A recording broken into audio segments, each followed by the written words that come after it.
নমস্কার, তোমাদের সবাইকে সানাস মায়ের এডুকেশন সেন্টারে স্বাগত জানিয়ে আজকের পর্বটি শুরু করছি। আজকে তোমাদের জন্য নিয়ে চলে এসেছি, তোমরা যারা দশম শ্রেণীর ফার্স্ট ইউনিট টেস্ট পরীক্ষা দেবে তোমাদের জন্য রায় ও মার্টিন প্রশ্নবিচিত্র থেকে আজকের সমাধান করে দেখাবো। ভূগোল বিষয়ে মডেল 14 যে সমস্ত প্রশ্নগুলো আছে তার উত্তর সমাধান করে দেখাবো। আগের ভিডিওতে আমরা তোমাদের 1 থেকে 13 নম্বর মডেলসের সমাধান করে দিয়েছি, তোমরা যারা এখনো দেখোনি আমাদের প্লে লিস্টে গেলে পেয়ে যাবে। চলো দেরি না করে মূল বিষয়ে যাওয়া যাক। চলো দেখো, প্রথম প্রশ্ন কি আছে এক দাগের, যে প্রক্রিয়ায় ক্ষয়জাত পদার্থ ভূপৃষ্ঠের নিচু অংশে সঞ্চিত হয় তাকে বলে আরোহণ। পরবর্তী প্রশ্ন দেখো, বৃষ্টিযুক্ত আর্দ্র অঞ্চলে যে প্রাকৃতিক শক্তি ভূমিরূপ পরিবর্তনের মুখ্য ভূমিকা নেয় তা হলো নদী। পরবর্তী প্রশ্ন দেখো কি আছে, মরুপ্রায় শুষ্ক অঞ্চলে অতি সংকীর্ণ ও অতি গভীর গিরিখাতকে বলা হয় ক্যানিয়ন। এটা উত্তর হবে অপশান ক। পরবর্তী প্রশ্ন দেখো কি আছে 4 দাগের, পাখির পায়ের মতো আকৃতির বদ্বীপ দেখা যায়। এটা উত্তর হবে অপশান ঘ, মিসিসিপি মিসৌরি নদীর মোহনায়। পরবর্তী প্রশ্ন দেখো 5 দাগের, ভারতের রাজ্য পুনর্গঠনের মূল ভিত্তি ছিল। এটা উত্তর হবে অপশান ক, ভাষা। পরবর্তী প্রশ্ন দেখো কি আছে 6 দাগের, দক্ষিণ ভারতের সর্বোচ্চ শৃঙ্গের নাম কি? এটা উত্তর হবে আনাই মুদি, অপশান ঘ। 7 দাগের প্রশ্ন দেখো, ভারতের বৃহত্তম কয়াল হলো। এটা উত্তর হবে ভেম্বানাদ, অপশান খ। পরবর্তী প্রশ্ন দেখো 8 দাগের কি আছে, উত্তর পশ্চিম ভারতের গ্রীষ্মকালে সৃষ্ট ধূলিঝড়কে বলা হয় আধি। চলো এরপরে আমরা বিভাগ ক্ষয়ের প্রশ্ন উত্তরগুলো দেখাবো। প্রথম প্রশ্ন কি আছে তার আগে বলি, এখানে শুদ্ধ ও অশুদ্ধ লেখো, মানে ঠিক না ভুল। এক জায়গায় প্রশ্ন আছে, নদীর গতিবেগ পরিমাপের একক হলো কিউসেক। এটা সম্পূর্ণ সঠিক। 2 জায়গায় প্রশ্নটা দেখো, পর্বতের পাদদেশে ক্ষয়প্রাপ্ত সমতল ভূমিকে বাজাদা বলে। এটা ভুল, সঠিক উত্তর হবে পেডিমেন্ট। পরবর্তী প্রশ্ন দেখো 3 দাগের কি আছে, প্রতিবেশী দেশগুলির মধ্যে বাংলাদেশের সঙ্গে ভারতের সীমারেখার দৈর্ঘ্য বেশি। এটা সম্পূর্ণ সঠিক। পরবর্তী প্রশ্ন 4 দাগের কি আছে, ভারতের সর্বাধিক সেচ কাজ হয় কূপ ও নলকূপের মাধ্যমে। এটা সম্পূর্ণ সঠিক। পরবর্তী প্রশ্ন দেখো কি আছে, শূন্যস্থান পূরণ। এক দাগে কি আছে, পৃথিবীর বৃহত্তম উষ্ণ মরুভূমির নাম। এটা উত্তর হবে সাহারা থর ভূমি, ঠিক আছে। পরবর্তী প্রশ্ন দেখো 2 দাগের কি আছে, সাহারা মরুভূমি। হ্যাঁ, তাহলে কি হবে, পৃথিবীর বৃহত্তম উষ্ণ মরুভূমির নাম। এটা উত্তর হবে সাহারা মরুভূমি। পরবর্তী প্রশ্ন দেখো, সমুদ্রে ভাসমান বিশাল বরফের স্তূপকে বলে হিমশৈল। পরবর্তী প্রশ্ন দেখো কি আছে, ভারতের মূল ভূখণ্ডের দক্ষিণতম অংশের নাম। এটা উত্তর হবে ইন্দিরা পয়েন্ট। 4 দাগের প্রশ্ন দেখো কি আছে, অরুণাচল প্রদেশে ব্রহ্মপুত্র নদ ড্যাশ নামে পরিচিত। এটা উত্তর হবে সিয়াং ও দিহং। পরবর্তী প্রশ্ন দেখবো আমরা বিভাগ ঘয়ের। চলো প্রথম প্রশ্ন কি আছে, ধারণ অববাহিকার সংজ্ঞা দাও। চলো প্রশ্ন উত্তরটা দেখো। তার আগে বলি, তোমরা যারা আমাদের চ্যানেলে নতুন দেখছো সবাইকে অসংখ্য অসংখ্য ধন্যবাদ। এখনও যারা আমাদের চ্যানেলটি সাবস্ক্রাইব করোনি তোমাদের কাছে আমাদের বিশেষ অনুরোধ, আমাদের চ্যানেলটি সাবস্ক্রাইব করে পাশে থাকা বেল আইকনটি অন করে দেবে, তাহলে যখনই নতুন কোনো ভিডিও পাঠাবো সবার আগে তোমাদের কাছে নোটিফিকেশান পৌঁছে যাবে। আর ভিডিও যদি ভালো লাগে অবশ্যই লাইক করো, তোমাদের প্রিয় বন্ধুদের কাছে অবশ্যই অবশ্যই শেয়ার করো, তাহলে তারাও খুবই উপকৃত পাবে। চলো তাহলে ধারণ অববাহিকা সংজ্ঞা দাও, দেখে নাও ধারণ অববাহিকার সংজ্ঞা। সুন্দর করে দেওয়া আছে উত্তরটি, চিত্র সহকারে তোমরা একটু দেখে নাও। কি আছে, উচ্চগতি বা পার্বত্য প্রবাহে নদী সৃষ্টির প্রাথমিক পর্যায়ে ক্ষুদ্র ক্ষুদ্র জলধারা দিয়ে গঠিত হয় একটি মূল বা প্রধান নদী। পার্বত্য অঞ্চলে এরূপ একটি মূল নদী এবং তার উপনদী ও শাখা নদী বিধৌত অঞ্চলকে ওই নদীর ধারণ অববাহিকা বলে। তার বৈশিষ্ট্যগুলো একেবারে একটু দেখে নাও, চিত্রটাও দেখে নাও।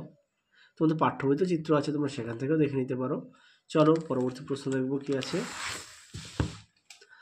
পরবর্তী প্রশ্ন আছে কি, অপসারণ গর্ত কাকে বলে? দেখে নাও প্রশ্ন উত্তরটি তোমাদের খাতায় আমি লিখে দিয়েছি, দেখে নাও প্রশ্ন উত্তরটি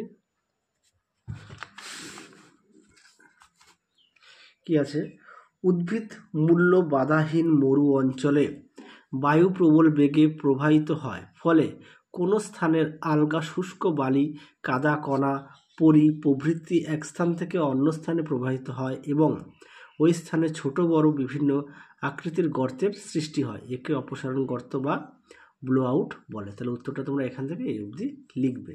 চলো পরবর্তী প্রশ্ন দেখো, প্রশ্নটা গুরুত্বপূর্ণ প্রশ্ন।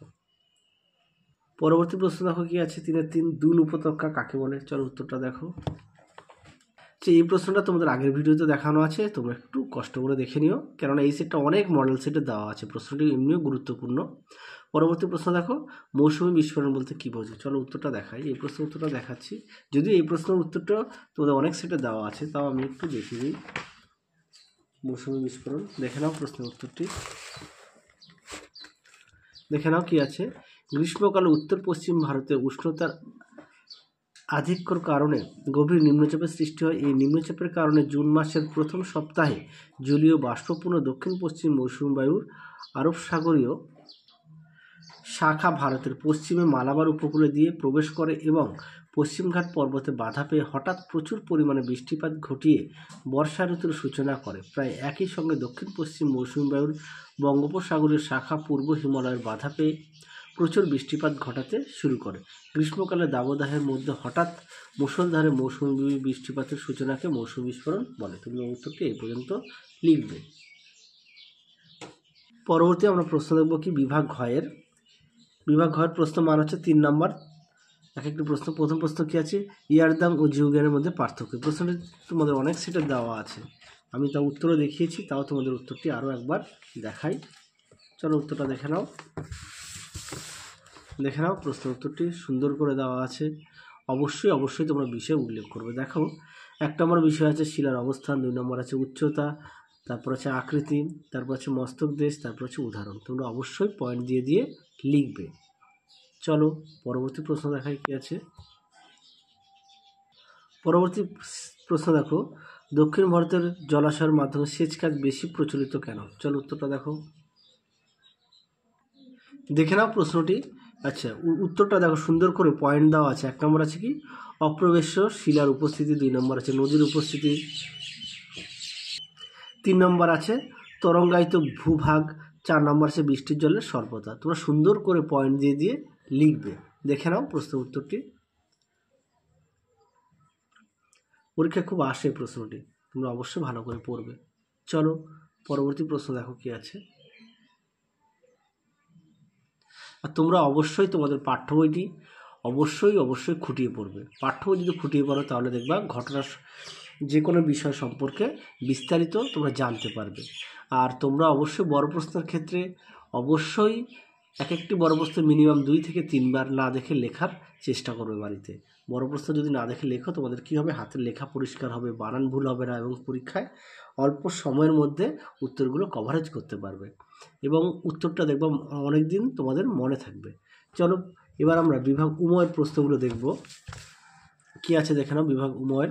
আচ্ছা, প্রশ্নগুলো একটু দেখে নাও। আমি আর এই বিভাগ উময়ের উত্তরগুলো দেখালাম না, কারণটা হচ্ছে একই প্রশ্ন তোমাদের বারবার সেটে আছে। তোমাদের 1 থেকে 10 নম্বর মডেল সেটে আমি টোটাল বিভাগ সমাধান করে দিয়েছি, তোমরা সেখান থেকে একটু দেখে নিও। উত্তরগুলো আমি দেখিয়ে দিয়েছি। তা সত্ত্বেও তোমাদের যদি কোনো রকম সমস্যা হয় অবশ্যই আমাকে কমেন্ট বক্সে জানিয়ে আমি উত্তর পাঠিয়ে দেবো। তাহলে চলো আজকের মতো এখানে সমাপ্ত করছি। আবার দেখা হবে খুব শীঘ্রই তোমাদের পরবর্তী ভিডিওতে। তোমরা সবাই সুস্থ থেকো, ভালো থেকো, টাটা।